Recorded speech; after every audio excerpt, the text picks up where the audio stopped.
Mkitwango. Bana, niko na mzee Kikala mwenyewe hapa. Bana mzee, kwema? Kwema. Nataka kufahamu kitu kimoja. Sasa hivi generation ya kwetu sisi ambao ni vijana tumekuwa tukisumbuliwa sana na masuala ya mahusiano, so wa kiume wala wa kike. Nataka kufahamu generation yako nyinyi mliwezaje kuparticipate, kwamba iliwaendesha ama nyinyi ndio mliaendesha?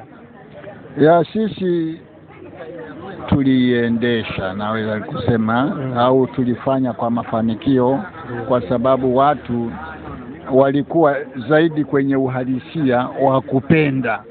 Mwanaume akipenda alikuwa ana maana ya kupenda, sio kutumia ili apate idadi tu ya wengi ambao ameshiriki nao.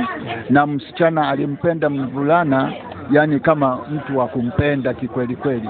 Na kwa hali hiyo sasa, kwa sababu walikuwa wanakutana watu wanaopendana, hawakuwa watu wa kama sasa hivi material.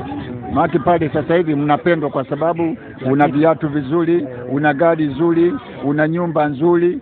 Watu zamani walikuwa hawaangalii hivyo, walikuwa naangalia zaidi moyo wako, kwamba unamthamini vipi yule binti au unampenda kivipi. Wewe unakuta kwamba ile sasa ule ulikuwa upendo tuseme wenye uhalisia zaidi. Ndio maana kulikuwa hapakuwa na vurugu kama zinazotokea sasa hivi.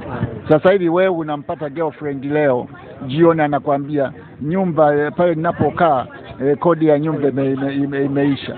Kwa sababu pale anakupa picha mwenyewe kwamba amekuja kwako kwa sababu anajua kwamba huyu ninavyomuona nadhani anaweza akanilipia ile kodi ya nyumba. Na ukilipa basi ndio umemlipia kodi ya nyumba, na inawezekana anakuwa ana mahusiano tena na mtu mwingine. Kwa sababu sasa hivi hawaaminiki, wakina dada hawaaminiki. Wengine ukitulia utajua huyu sio wa kwangu, huyu ni wa kwangu.